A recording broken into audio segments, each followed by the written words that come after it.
And he was just like, what? I don't understand, like, I'm supposed to be on medication. And he was feeling the effects. And so his doctor wrote a letter and called in, and they said the same thing. They were just denied and not given much information, and they were very concerned. They were also concerned because before that, Cal Optima had denied his specialist's request for his treatment plan. They said it was not medically necessary.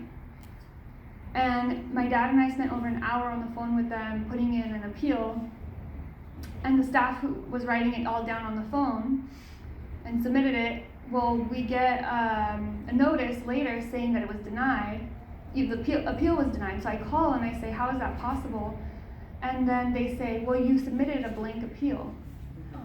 And I was like, we spent at least an hour, maybe two, explaining everything about his medical condition. And they're like, you know what, we're so sorry, it must have been a mistake. And I was like, okay, well then how do we do it again? And they're like, no, you only get one appeal. And then I told his doctor was just, he understood that the system is like that, but he was very upset.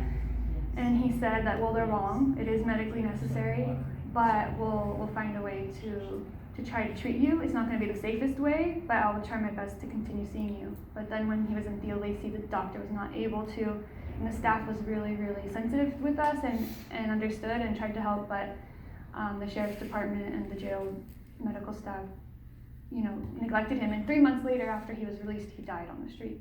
Right.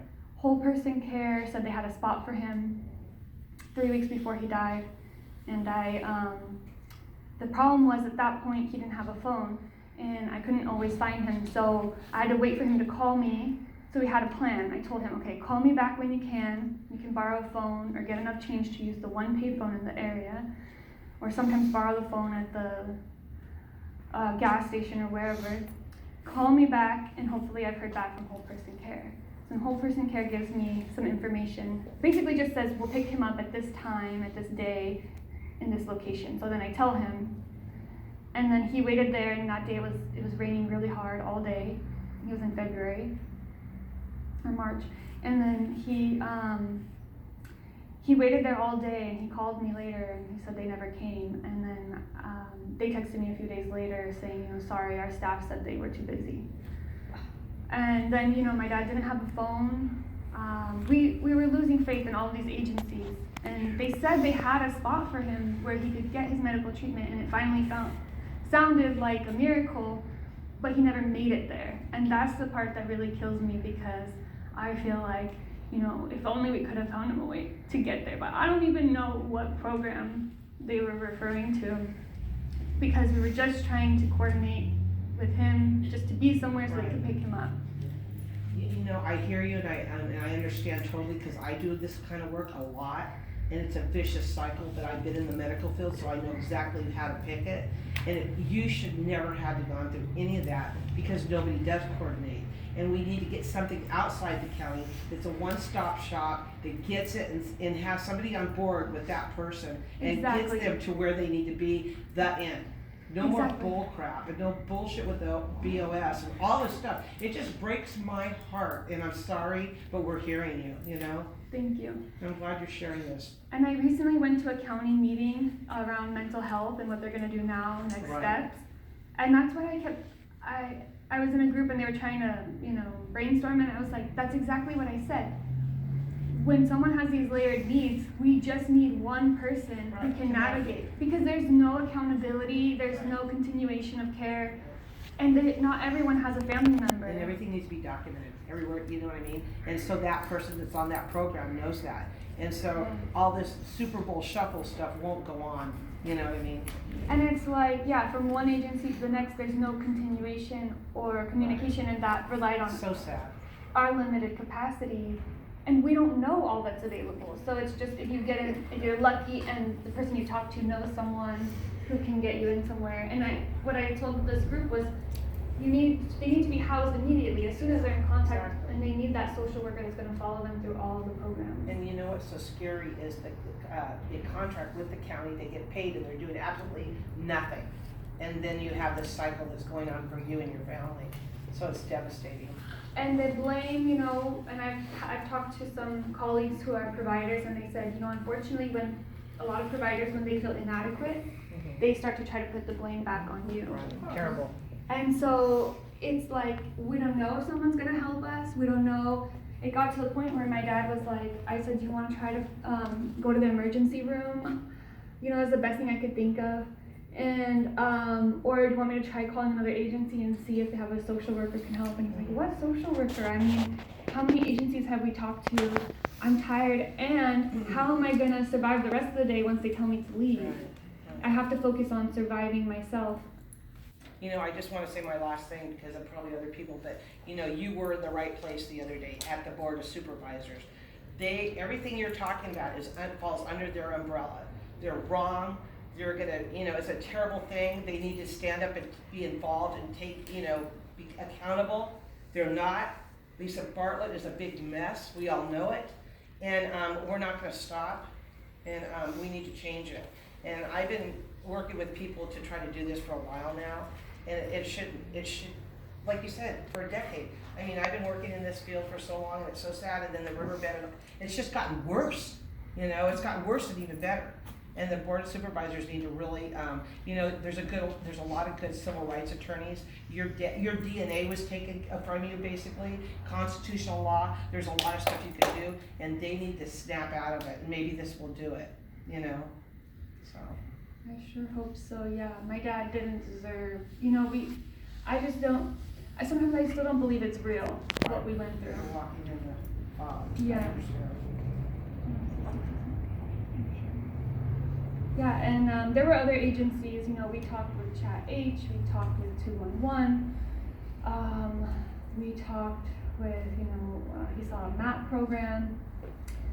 I have a whole list, but I counted them this morning, and it was 12 agencies and 6 hospitals and 1 clinic. Ridiculous. Some of the hospitals were the worst. The only hospital that we were able to get, where he was actually diagnosed, what was happening to him, was a hospital where a really close family friend works in the emergency room, and so through a good, you know, through that good friend, I believe that's why they admitted him.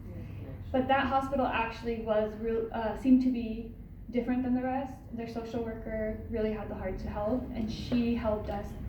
You know, they found ways to let us stay in the hospital until they could find somewhere for him to go. They diagnosed him and connected us with the specialist he would need to see afterwards, and the equipment he would need and things like that, medications. But other than that, the rest of the hospitals were horrific. We were escorted out by security because we asked to talk to the doctor about the diagnosis. We didn't want to leave until we talked to the doctor, and they called security on us. I mean, all sorts of things that were just. I agree. I'm right with you. Terrible. And I couldn't believe it, because having the privileges that I have, I never experienced that on my own, and I don't think I ever would.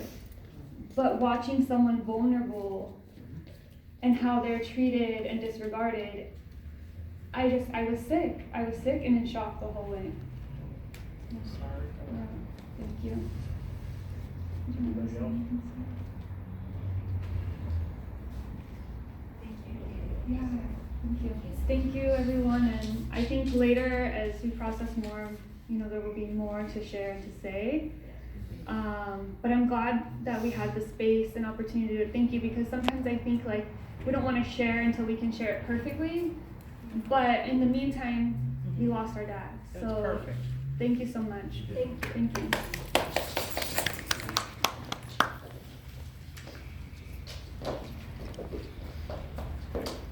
Thank you, Katie. Thank you, Sarah. So that was the first part of our press conference. We wanted to allow Katie and Sarah to be able to tell the full story of what happened to their dad. We also had a couple other immediate demands of the Orange County Board of Supervisors. We feel that Lisa Bartlett owes Katie Brazer a personal apology in this matter. And we feel that the entire Board of Supervisors needs to acknowledge what the county did to Paul Brazer and his family. And we also want the entire Orange County Board of Supervisors to pledge with the coming new year to respect the fundamental humanity of all people, including those experiencing homelessness and their distraught relatives, coming to speak to them about issues of concern to them. So that's immediately. And of course, in the long term, we want affordable, safe housing for everyone in Orange County. This event was part of our longest night week.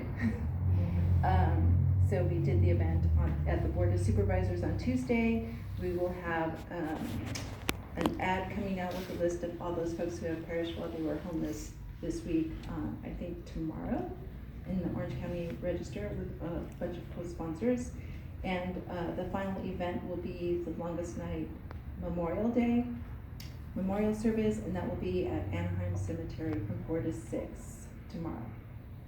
So with that, unless there's any other questions, thank you for coming. Thank you.